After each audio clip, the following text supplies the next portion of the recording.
Oh crap, what episode are we up to?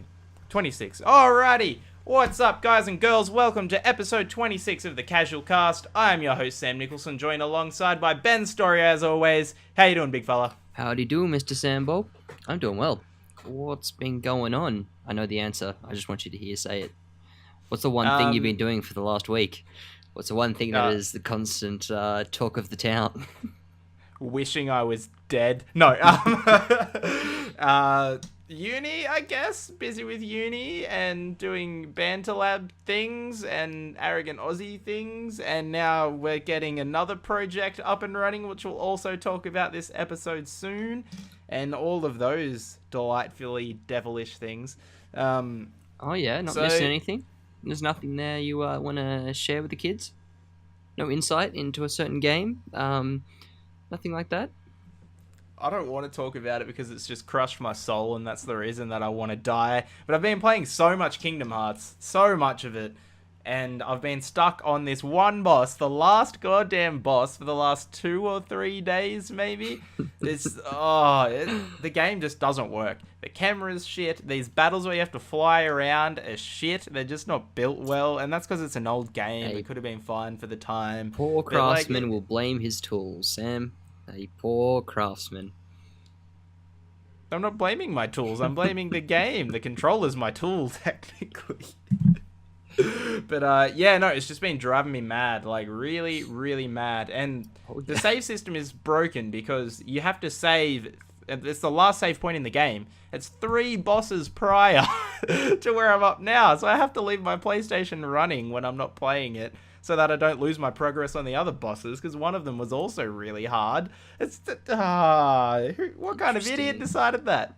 Why don't you just try beating it? What do you think I've been doing the past 3 days? Ben was in party chat with me for the one before this boss, which was also really, really hard. And I think the whole time I look at him, he was just swearing and getting angry and throwing my controller and stuff like that. Just getting so angry. How do kids beat this game, man? What was that, sorry? How did kids beat this game? I don't know. I mean, look, I never remember it being that absurdly hard. Then again, it was quite many years ago. And I still haven't got up to where you are in my current playthrough. But, I mean, that's kind of the sad thing. I did it as a younger child. Can't remember it being that hard. Would have played it on normal. And you're at the current stage playing through it now and you've been stuck for 3 days.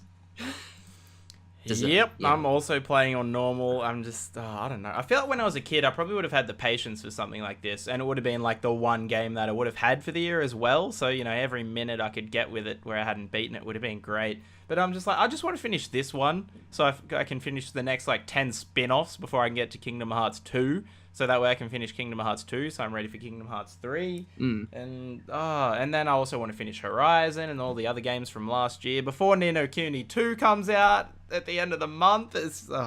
I'm happy that you've been finishing games, though. This is a nice change from the last couple of weeks. With your vast amount of games that you've not quite finished, but you've bunkered down and you've finished a couple, and we're making progress is the main thing. It's a big-ass backlog. Like, I still haven't even finished Witcher 3 from 3 years ago, but, you know, What can you do?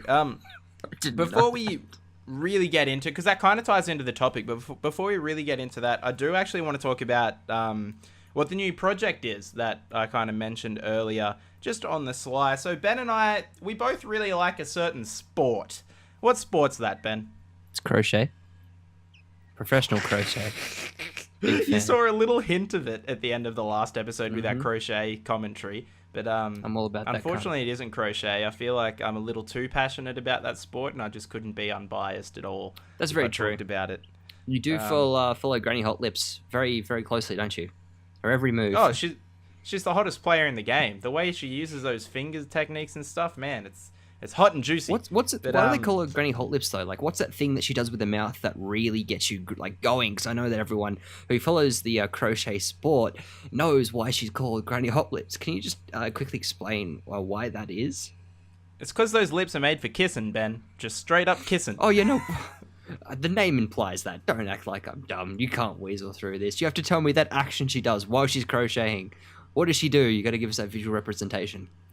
She makes out with the many boys who are infatuated with her crochet abilities. But no, the new project that we're doing both really like rugby league and the NRL, so we're actually going to be doing a brand new podcast all about that. We came up with the name for it like not even 5 minutes ago. It will be called The Bunker, because everyone's favourite part of the game these days is definitely the bunker, getting sent up there and then screwing up every decision. But essentially, it'll be a fortnightly rugby league podcast that'll be on all podcast services, where we just talk about pretty much the round coming up, some of the news that's going on, our predictions and tips and stuff like that, and maybe a little bit of NRL fantasy too. Getting into that. Depends on how salty you get this year, Sam, if you can keep up with me. Just gonna lay that banter down right now. Are you any better, you reckon? At NRL fantasy? Oh, yeah. God, no, I'm as hopeless as always. No, I'm hopeful about the team that I've got coming off the bat, but you never know with this goddamn game. Should be good. But yeah, no, I mean, because the casual cast is coming into its later stage, we feel like we have the ability to take on another with a sport, as you said, that we very much enjoy.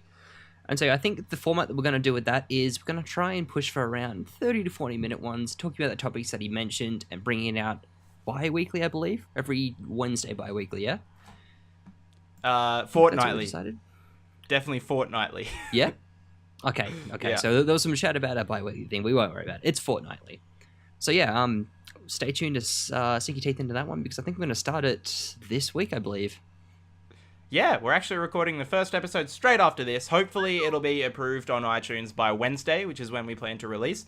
So the CasualCast will come out Wednesdays, the Bunker will come out Wednesdays, and we'll be all sweet. Were we talking about doing it bi-weekly? I can't even remember. There was a lot of talk going on. You said some things, I said some things. We didn't mean it. We've moved on. You paid the remunerations. What is it? I don't even know that word. Remunerations. My mouth, it does not work. It's the word. So you've paid all those to me, and we've moved on. It's fine. Yeah, it was looking like a horrible divorce, but we got through it in the end. Mm-hmm. But yeah, so definitely get excited for that if you like rugby league, or even if you don't. I feel like it could be quite a fun podcast that we do. We both, I don't know, both of us love rugby league quite a fair bit. We could talk about it endlessly. Mm-hmm. So I'm really excited for that one. But the first topic of the Casual Cast today, we wanted to talk about bosses because of this goddamn boss that I've been stuck on, Ansem, in his like 50th fucking form. I don't know, you beat him and then he gets bigger. But yeah, he's been driving me crazy. And then it got Ben and I thinking, what are some of the bosses that we might have had a lot of trouble with or really enjoyed playing against in our vast gaming history? So did you want to kick us off, Ben? Yep. Okay, so I've got a couple that I've thought up of over my years accumulating these bosses that I've may have easily defeated or not so easily defeated. Did you want us to start with, like, what do you reckon, our favourite bosses of all time? Or should we go with the hardest or least favourite? We'll go for one. We'll go one for one kind of thing. I mean, some people would say that the hardest are their favourites. It's a pretty subjective thing. I would say just maybe ones that are standout bosses to you. Standout bosses to me. Okay, so I think the most standout boss that I can think of that I versed would have to be in the original Dark Souls series, playing through with Ornstein and Smaug, or Smorf, or how the fuck you say it, I don't even know. That is easily one of the hardest gaming things that I have done in my life. Versing these two people that not only with the smaller of the two standing multiple times higher than you, but there being a second person, which is a weird thing for Dark Souls to have two enemies to fight at once, where the second person is double the size of the mini version. But yeah, no, I remember countless hours of trying to get through them and finally beating the first one, only to find out that the amount of damage that I've done to the other one has now been fully healed, and now they're significantly more stronger. I think that is probably the closest I've got to where Sam is right now, trying to beat Ansem, because fuck me, did that put me through some trials, really. I had to go back and a lot of time spent thinking about where I was going with my life and moving on from there. But in the end, it was very, very fucking fulfilling when I beat them. Finally putting my dodge single attack play into effect, and after what probably was like 40 minutes beating that big ass bastard Ornstein. Stupid hammer looking dickhead. I hated that. But no, and they're also some of the most unique ones and memorable, just looking at them, that the gilded armor with the big giant hammer that is so much bigger than you, and the smaller one who's a lot quicker. They're well thought out enemies, as well as an enjoyable experience to play through it if you do like those like hard mechanics and dodging and skill based kind of things, I guess. So yeah, I think they're the ones that when I think of gaming bosses it stands out the most straight away because it is such an iconic duo. Yeah, absolutely. I can't say that's one that I've played myself. You wouldn't survive. I'm just going to put that out there right now. You wouldn't survive. That would be your undoing. And hopefully, if I can get you to, or get you to sit down and play them one day, and we'll videotape that undoing. Yeah, possibly. That'd be a fun series for anyone but me, but I'll give that a crack for the entertainment of our many fans. But yeah, actually, that boss that you were talking about in like a Souls kind of game definitely comes into one of my bosses that I'll be talking about later. But the one that I really want to kick it off with is one from Persona 4 and Persona 4 Golden. His name, I'm pretty sure it was Mitsuo.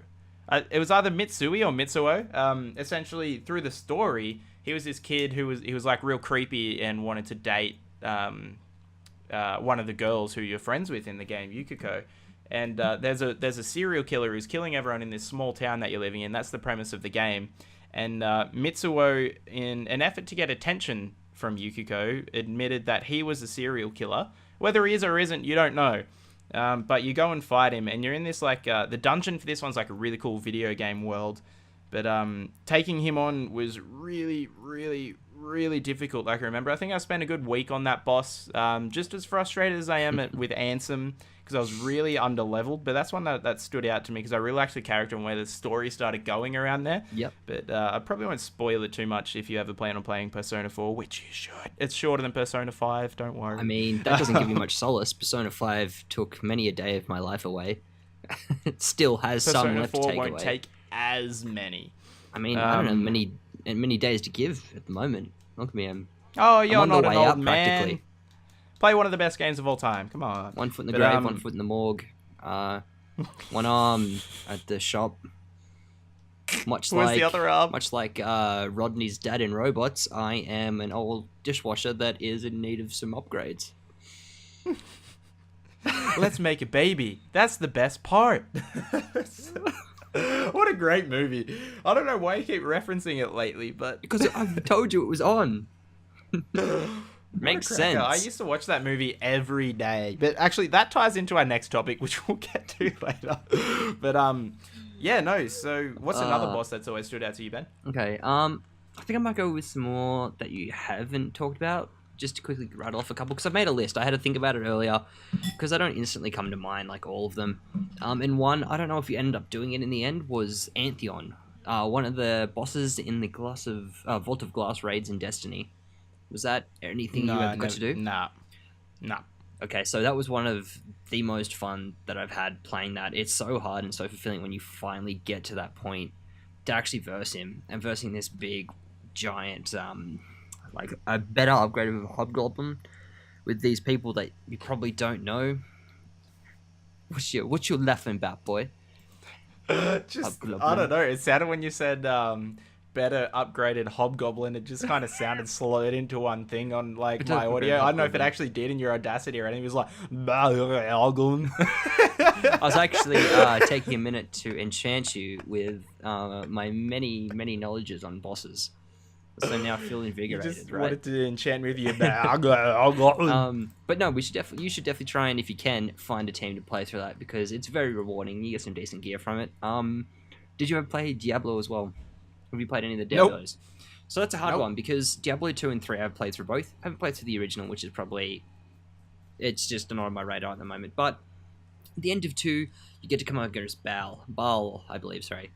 And getting up to him, it's really cool because you have to fight wave after wave after wave of enemies, and finally he appears, and you've gone through this epic like quest across the desert. And I remember I played it with a heap of friends, and we finally got to it, and he like fucking annihilated most of us. Partly because we had a friend who thought that the main idea was, let's go stand under these flailing things of light coming out of the ground. This seems like a good place to be. Anyway, he's really cool looking, big demonic looking little man. I think is very close to how Diablo would look. Or the alternative out of the two of them is in Diablo 3 versing Diablo himself.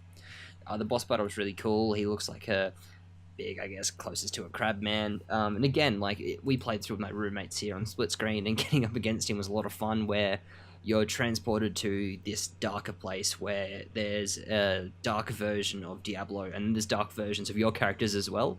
and they're as strong as you, more or less. So like, I remember one Jeez. of my roommates was extremely powerful and a sorcerer, and he kept like bringing up these fucking hydras out of the ground, and they'd more or less one shot me. So I spent 90% of the time just running around in circles. But those kind of things made it a lot of fun. So I thoroughly enjoyed those. Um, and as far as bosses go, I think that they're a good level between how hard and enjoyable the gameplay is. They've got like kind of easily displayed attacks, so you can see when they're coming, and they're not too hard, so you get to enjoy it still. Yeah, definitely. I like that kind of balance when they're not ridiculously hard, making you just want things to end, you know, like Ansem is right now. But I was trying to think, because I was really on the spot for this one when I decided that this was going to be the topic, and then until about 5 minutes before the show, I was like, I haven't thought of a single boss, and none of them are coming to my memory. But I just remembered the very first boss that I ever fought in a game ever, which was Bowser in Super Mario 64. And boy, is that a fun fight. I don't know. I remember spending so much time collecting all the stars with my sister and stuff, all to build up to this one big moment. It was the first time I'd ever experienced that, to take on the big baddie. And yeah, I just remember how funny it looked as a tiny little Mario picking up Bowser by his tail and swinging him around into bombs and shit. Yeah. And the music and everything, and the like a backdrop to it all, like in the fire world and everything. It was really cool. That was a memorable moment, and I remember how happy I was once we beat him as well. I was probably like 6 or 7. Yeah, I was going to say maybe. that'd be a long time ago. Yeah, definitely. I was really young, but young little boy. I was actually going to ask you that question: was what the first boss you could remember was? And mine is definitely Bowser. Did you ever play the Spyro, the original Spyro games? I did. I really can't even remember much of it though. Getting to the end and fighting Nasty Nork, running around the fucking thing for so long to get up to him and getting up to speed was a lot of fun, because it was a very simple puzzle but very enjoyable. And that just kind of jogged my memory when you started talking about the first one that you've actually fought. So is that the first one that you ever fought? It's the first one I can remember that I fought. It's either that or like maybe an enemy on Yoshi's Island. I'm not sure which came first. Yoshi's Island is the shit, dude. I don't think I ever finished that, but that was a great game. Blang. It's a good game, yeah. That music is one of the most nostalgic sounds I'll ever hear. Absolutely. But I won't go into much detail on this one, though. Another one that I know is an extremely ridiculous boss is one called Terramorphous the Invincible. And you'll soon be coming up against this foe, and by soon I mean probably in a long time, when we finish finally our Borderlands playthrough, because at the end you're able to verse this guy. And I remember when you get to the end of Borderlands, the level cap is 50, right? And then you come across Terramorphous the Invincible, who is level 52. And so instantly there's a bit of a discrepancy, and he's just absurdly army. He's just a fucking massive like armor and arms and shit, and you're just like, fuck, this is dumb. I'm going to just leave. I'm fine not finishing this optional boss.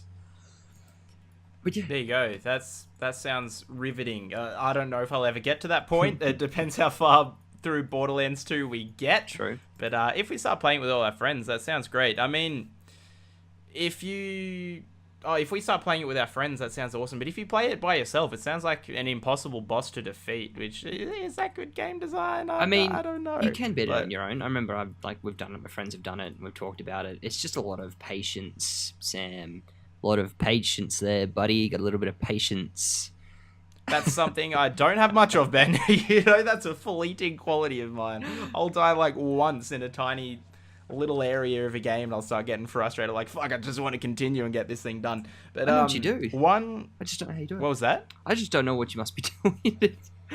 Don't you feel that like by being impatient, you're making it harder on yourself in the end? Isn't that something you sit down and be like, huh? Absolutely. Huh. I think having such a big backlog that I have right now, it plays a lot into the frustration. Like, I just want to get shit done. But yeah, it does make it harder. It makes me more tilted and less likely to beat bosses for sure. But one of my favorite boss battles that I can remember is really recent too, in Bloodborne.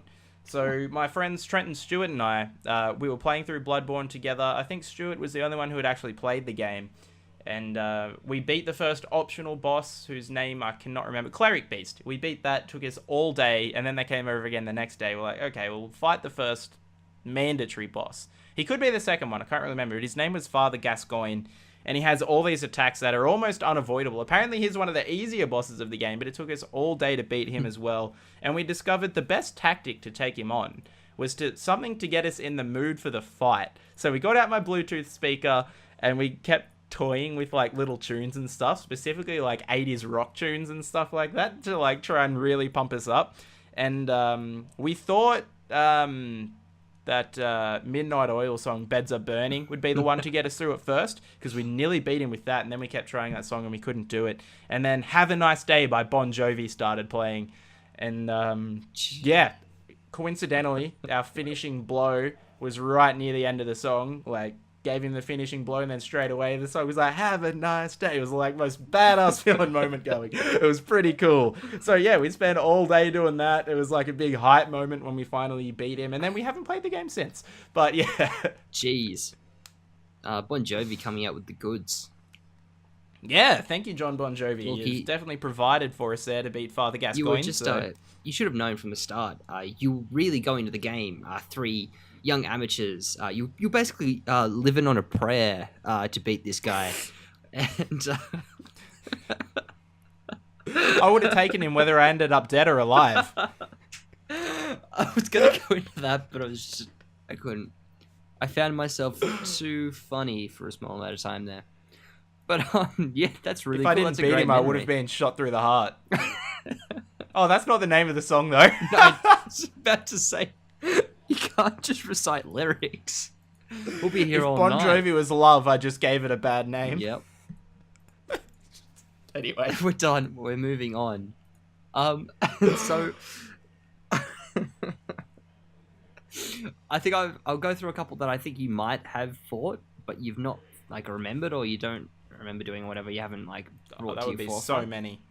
So you've played through... Have you played through any Borderlands, fucking the Bioshock games? Yep. Also, you know a Big Daddy. Instantly. One I of the know most Big Daddy. iconic bosses that you will fight anywhere. Those Absolutely, it's lumbering terrifying. metal suit diver boys protecting those creepy as fuck little girls that scream when you pick them up, and it's really off-putting that I forgot happened. And it's just how hard they can be. It's just Yeah. no one... I feel like they're probably the main thing you'd associate with the Bioshock collections. Yeah, absolutely. I remember being kind of terrified the first time I came up against the Big Daddy, like with the big old drill on its hand and stuff. It was really cool, but I was even more terrified the first time you come up against 2 of them at once, and you're in like that garden area, and it's like all tight hallways and shit, and there's 2 of them running around. I was just like, oh god, I don't know how I'm going to get out of this. And I remember I definitely wanted to kill them both though, and I did eventually somehow. But no, Big Daddies were terrifying. That room specifically, because I've just finished playing through the first Bioshock, and I played through it on the hardest difficulty, which was a bit of an error early on. But I remember coming in that, and I was like, fuck, I can't kill a Big Daddy normally as it is now. How the fuck am I going to kill both these? But something magical happened. I accidentally shot one. I was like, oh shit, fuck, I'm fucked. And it was one of the ones who actually shoot at you. I can't remember the name. Rosies. It was on the Rosies. And I ran around a corner, and another Big Daddy was in front of me, and the Rosie accidentally shot the bouncer, and I just watched 2 Big Daddies go at it and fight. And I had never seen that in the Bioshock game. Which, so for me, it was really cool. They just fucking brawled it out. I didn't even know that could happen. That's awesome. Neither did I. So that was pretty cool. And then I reckon the trick is you just have to throw the security bomb onto the Big Daddies and just have those fucking little bots come out and kill them. Easy win every time. But yeah, no, I reckon that was one that might have slipped your mind. And a lot of people wouldn't consider them bosses. Like, I wouldn't think of them in the same vein as a boss, even though they are. Because they're definitely mini bosses when you're up against them. Yeah, absolutely. Another game that I think you have played off the top of my head that you've said is the God of War games. Oh, God, yeah, ages ago. Which one? I haven't played all of them. I haven't played 3. So you played 1 and 2? Yeah. So I couldn't choose my favorite boss out of a boss from 1 and 2. So the one I chose from 1 is obviously Ares. Just instantly Ares, because you fight through this game. It's the first God of War. The cool mechanics. It's like its own unique world, and it was so fucking well done. And Kratos goes through all his like tribulations, and it takes him so long to actually get there. And there's so much, and you kind of feel like you're part of Kratos' journey. And you get to the end finally to Ares, who has caused so much fucking shit for you that you found out throughout playing through the game. And to finally be able to fight him is just so like it's so cool. And you go to the sword that you run across during the game and using it to fight him at the same time. It's just very monumental moment. I remember coming out there and being made into a giant boy. Yeah. Absolutely, that is pretty cool. You actually kind of just reminded me of something. It's not necessarily a boss battle, but it kind of acts as one. You know how some games they might not necessarily have bosses, but they'll have a tough area for you to get through, to replace bosses. So for me, that's the last area in The Last of Us. When you're Really? going through the hospital, Mm-hmm. that's definitely a super standout one. And you just reminded me of it because you said you felt like you were along with Kratos' journey. You definitely feel like you were that with Joel and Ellie, Mm. and knowing that like what's happening to Ellie, that she's on that hospital table and what shit's gonna go down.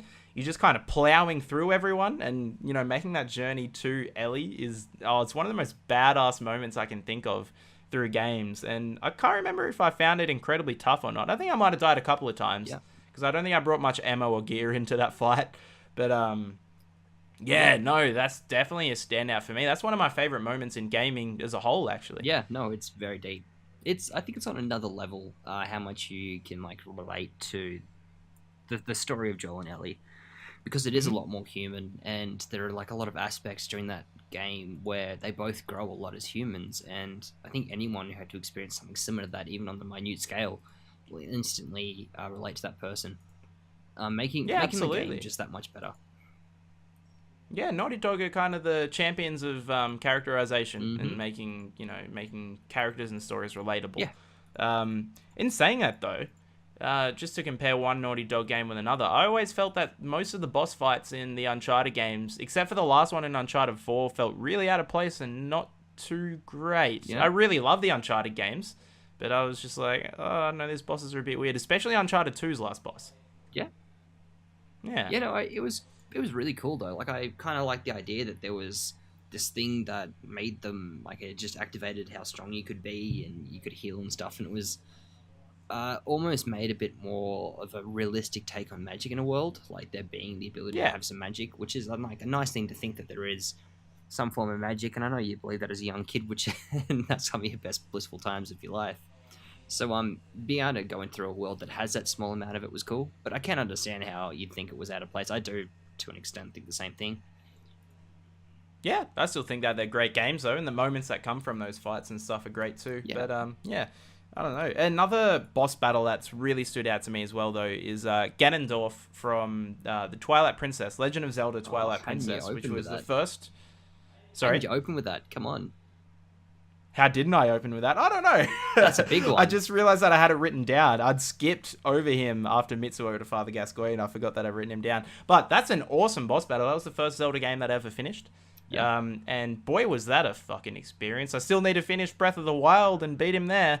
But yeah, no, I really loved that fight and the whole journey there. A lot of people seem a bit iffy on Twilight Princess. For me, it's probably still my favorite Zelda so far. Yeah, I Mm. definitely need to play through more than one of them because I never had like the opportunity to play them. Excuse me, and I only played one on emulator, I believe, and I played a little bit of your fucking Breath of the Wild. We did a stream way back, which was fun. But yeah, no, it's made me definitely keen to play them. I've only ever watched people play through it and fight on it though, unfortunately. So it would be good to sink my fucking hands into it one day. Just get in there and just grab Link and move him like a fucking puppet. Absolutely. Now, surely you have a Wii lying around somewhere. Everyone does. Get on it.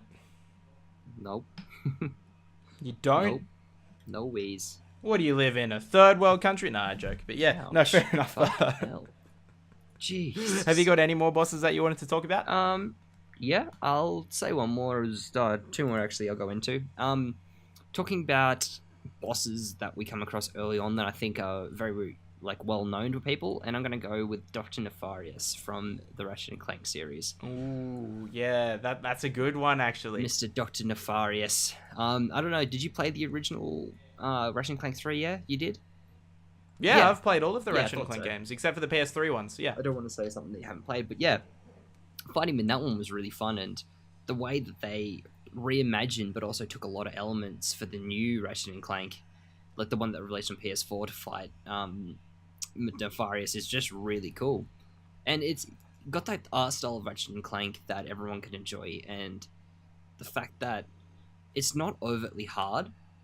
It's just like small things you need to do, and like I remember I had to try through a couple of times when I played on hard because like you don't like you misread something, which is good because like I thought it'd be a lot easier coming from like an Insomniac game and such. But no, I had a lot of fun playing through and having that nostalgia that I reckon a lot of people can relate to. Yeah, definitely. Yeah, I really like all of the boss battles in most Ratchet and Clank games, especially in Ratchet and Clank 2 in the Colosseum. There are some fun ones to play too. But yeah, Doctor Nefarious, especially in the new one, was awesome. Although my memories of that boss have kind of been not ruined, but kind of muddled by the fact that I had to play through that game 7 times to get the Platinum Trophy because one trophy just wouldn't pop. And I was invincible and had all the weapons upgraded fully and stuff to the point where I could beat him in under a minute. And that just, like, I don't know, it kind of muddied my memory of that boss battle a little bit. But I vaguely remember the first time I fought him, it was a lot of fun and kind of challenging. As a man who says he has no patience to be able to play through that game so many times, doesn't make any sense, man. I wanted that Platinum Trophy, man. But no, it comes to the point where you unlock enough sort of... I can't remember whether they're called bonuses or extras or something, where you can have unlimited like health and shit. You can breathe through the whole game in about 40 minutes if you skip all the cutscenes and just hold down shoot on the Rhino gun. When you have that fully equipped, you can just breathe through the whole game. You breathe and you finish the game. I got the game, I breathed 6 times and I finished it fully platinumed. Correct. Yeah, it's a game that they developed for people with no hands. Mm-hmm. That was the only way to play it, just by breath input. Look, I would have beaten it quicker. It was called Breathalyzer 2018 Simulator. Everyone's expecting this dumb fucking simulator. Actually, no, it was an addition to Ratchet and Clank 3, but you have to buy Breath fucking Simulator 2017 to get the Ratchet and Clank game. That's how they get you. Yeah. Good old Insomniac. That'll get you every time. Easy. Bloody Insomniac. Were there any more bosses that you wanted to talk about? Any more bosses? Not really. I did want to get a little bit of passing info for you. What for you makes a good boss? Is it like the art style, the controls, their like attacks, the environment, the story? What is it that gets a boss for you to be like that big, really cool, impactful boss? Yeah, okay. So for me, I feel like story payoff is a massive thing. Mm-hmm. So the reason for you being there is a big thing for me. The motivation of the boss and your character is huge, especially the environment as well. Like some of the ones that stood out to me were fought in really cool environments, especially Mitsuo in Persona 4. Yep. Or Father Gascoigne was a really cool one as well, and Bowser at the time was great too. They're fought in really cool, sort of grandiose environments. Some of my least favorite boss battles aren't, for example, what's her name? Ursula in Kingdom Hearts. That's just a grey background, nothing to it, and that fight is tedious as all hell as well. But then there's another boss battle in Kingdom Hearts that I really like too, which is in Traverse Town, sort of the first boss that you ever fight. That was really cool. It was in a really cool spot, and it was the first kind of challenge of the game. I feel like a boss feeling like a challenge, but not to the point where it's unbeatable and frustrating, is awesome. Mm-hmm. I don't want to have to spend too much time on the boss, I suppose. Yeah. Well, I guess that's also a good thing too, that most games you know what you're getting most of the time. Like when you went into Kingdom Hearts, you knew that there was a bit of a learning curve into it, right? And you know that some of the bosses are a bit hard. Absolutely. Yeah, so like, that's a good thing about games, that it is easily like knowing what skill level you need to be to play a game. But the best part is that regardless of what game you're playing, what genre, what you're playing it on, etc., there is always room to have a boss fight. And a good way that I just stumbled across this as a boss fight when I was doing a little bit of research earlier, but the fact that if you think about the Guitar Hero franchise, right, you don't really think of a boss fight, but the fact that you play Through the Fire and Flames at the end of it, which is even hard for someone who found easy not to be like the easiest thing, if that's your skill level, Through the Fire and Flames on easy even is a challenge. And so to think that, for me, to have a boss fight is something that where you work up towards it and it's the final payoff, and that you feel like that you've achieved something during it. That for me, what really entails a boss. And that's mainly for like final boss when I'm saying that. And that's the same for mini bosses or like progressional bosses, where by beating them, it's not something that's brushed off. You actually have a marker that you can move to, or you have something physical that you're shown, or the story progresses and everyone like acknowledges that you've done this, where it's an achievement that really makes a game worth playing. And yeah, so I think bosses, for me, honestly, the main thing that will make it is that sense of achievement and having the ability to work through it and just work out how to beat them. That's why they're there, right? Yeah, absolutely. Absolutely, I agree. I do really like the sense of achievement after beating one. Like when I beat Ansem's second form the other day, I was like, "Fuck yeah, awesome! Huge sense of achievement, straight into an even harder fight." That's impossible. But yeah, like the sense of achievement that you get when you beat it, Yep. really, it is something kind of truly special, I suppose. I had another point to add on to that, and now it's totally forgotten. Now that I'm thinking about Was it a Ansem and ball getting point? frustrated about A that. ball point to add to that. No, that's what it was. Another thing that constitutes for a boss fight for me especially, it's in specific games, but if it's a game where you have multiple different abilities that you've learned throughout the course of the game, especially if it's a final boss, if it involves you using all of those abilities in special patterns and stuff or doing different tasks to beat the boss, I really like that too. So memorizing an attack pattern, Yep. then all of a sudden one ability that you were just using, you can't use. You need to use a different tactic all of a sudden and stuff like that. I really like those kinds of bosses too, which Yep. Persona seems to do a lot as well, which I really like. Yeah. What's an example? But of yeah, that? making you think on your feet is awesome. An example of that, if I were to do Persona, my prime example for that you're not up to. Okay, so is there a point where you're forced to use something else? Yeah, Right, so 'cause I was thinking, you're like, fighting a boss, it's like, he's immune to any magic. You have to use physical attacks. So Okay, yeah, I guess. you're using all your physical attacks, all your characters that you have with you might not suit to that, and then all of a sudden it's like, oh, hey, this boss is immune to physical. You have to use this specific type of magic. Maybe only one of your characters has that kind of magic. It makes you really think on your feet when you're recruiting your team. You need to think about, you need to think about how you're going to adapt and stuff like that. Yeah, no, good example. Well done, you definitely passed. So, I've passed your test. yeah. What have you knocked over? What's gone? Is that blood? I've just been fiddling with an insulin pump cartridge, and I dropped it. No, that sounds such a strange I got to thing. stop fiddling with shit on podcasts. You just got to keep it off camera. That's the way to do it, man. Next time, can you come to Orange and just like handcuff me No, because that Behind sounds my awful. chair. I won't be playing that out in for a you. totally non-kinky way? Is Just like handcuff me. as many of you around the world know, there is no way to handcuff someone without it being kinky, and that's why there's so much controversy around policemen. Yeah, everyone getting arrested is like, daddy. I've been waiting for this all day. Been throwing bricks through people's windows, waiting for you to come pick me up. Oh, you better That's make sure exactly those right. restraints are tight, because I can get out of anything. I'm much like a weasel or something like Squid. Filthy.